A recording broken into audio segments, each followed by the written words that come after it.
spending all your time working, actually calculate it. How much time are you spending working? Are the obligations that you are working towards or working for, are they worth it? I mean, obviously, guys, there's plenty of people in San Diego that are making $1 million a year. But if you're in 2026, you have a family, or you're single, or you have a partner, if you have responsibilities, the numbers don't lie. The numbers are $246,000 to be able to afford a single family home in San Diego. That's what you have to make if you want to be able to comfortably afford a home in San Diego. It's $246,000. Sure, you can buy a condo, you can share walls with people, you can have a townhouse or what have you, and that number goes down. But it's $246,000 a year if you want to own a detached single-family residence in Southern California, San Diego specifically. It's even more in Orange County and Los Angeles. So, I don't know. How many people make that a year? I think it's about 11%. I think about 11% of San Diegans make the amount to be able to afford a home in San Diego. And they're going to work every week. Most of them, I would say most of them. I don't have that data to show you guys, but I would say most of them go to work 5 days a week or more. And with any kind of blip in the economy, various cycles, boom cycles, it's easy to make the money. And bear cycles like we're currently in, it's a lot harder. So, when you put that 20% down and you sign your name on the dotted line for a 30-year fixed mortgage, you're saying for the next 30 years, I anticipate no problems, and I'm going to be able to make $243,000 a year to have the American dream in San Diego with beautiful weather, beautiful beaches. And to me, even if I was making $1 million a year, there's always this idea of saving money, right? Like if you're living down here, you're obviously paying a lot less. Like I'm working in San Diego, I'm making a US wage, and then I'm spending a local currency, the Mexican peso, for living cost, which gives me it feels that I get about 1/5, I get about 5 times the buying power.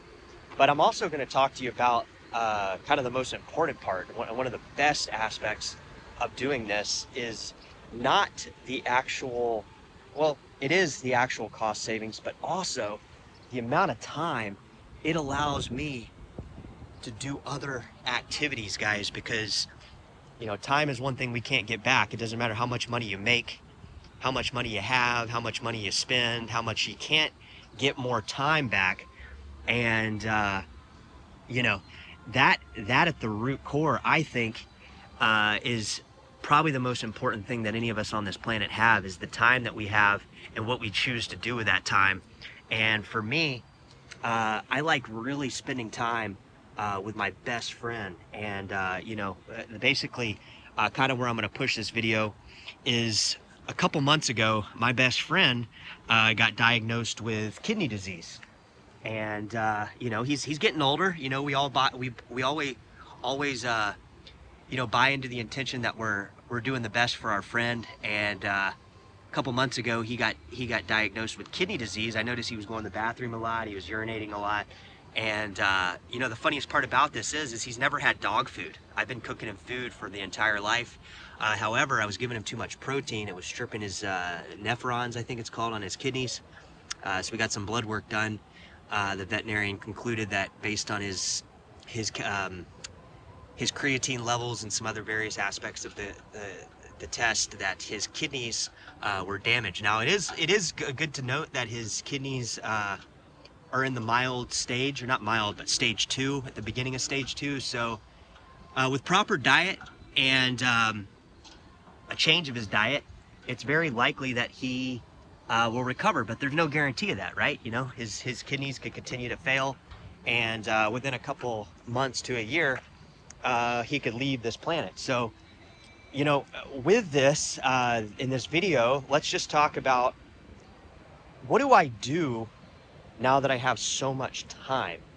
And this is really great, is because before, when I was living in Southern California, he was staying in a cage, right? I couldn't leave him outside the cage. I bought him a real expensive, nice cage because he kept breaking out of the ones from Amazon that I would get for him, and he he'd spend most of the time in the cage. I would have to go to work. He would spend 5-6 hours in the cage. I'd come home, take him on a little walk. He'd go back into the cage as I went to my second job. And he spent a couple years in a cage. I would say like the first 3 years of his life, and he's now 8.5, were spent pretty regularly in a cage. Now, it wasn't torture for him. He actually liked his cage.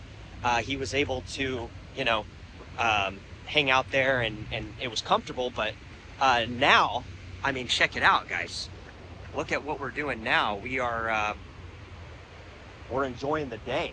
And if he vacates the world next week, next month, or next year, I know that I've done as much as I can to enjoy the time that I have with him.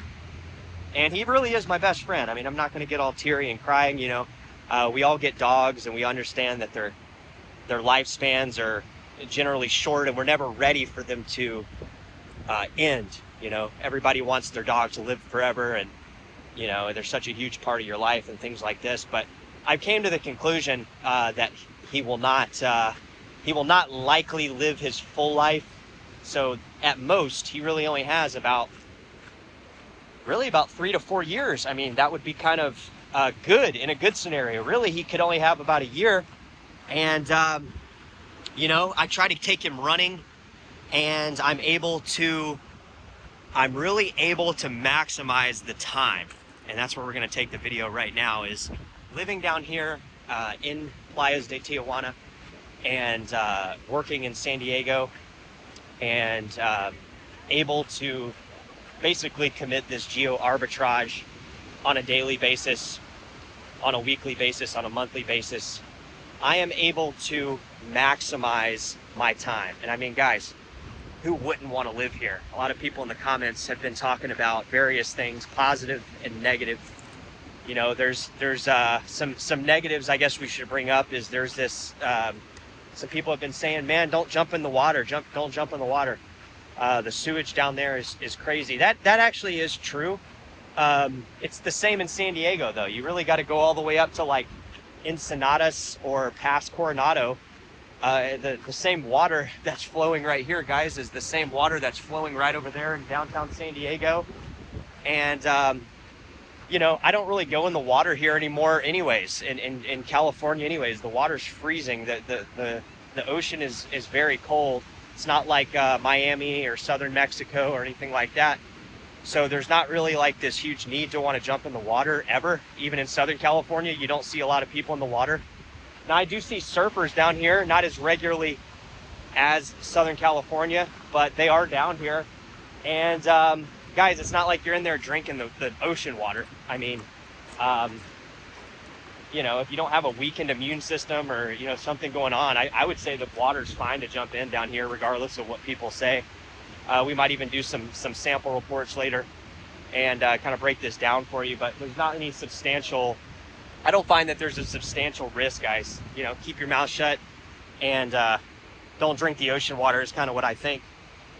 So back to this idea of allowing yourself to have much more time and freedom. One of the coolest things about this is check this out. Where in California can you do this? Where? There's like one little beach. Come on, bud, let's go. And yeah, nobody cares if you let your dog off the leash down here. It's pure freedom. People are able to let their dogs off the leash, as long as your dog isn't biting other dogs and stuff like that. There are some more aggressive dogs than some, but for the most part, people don't really care. And it's pretty friendly down here. So check out the beach.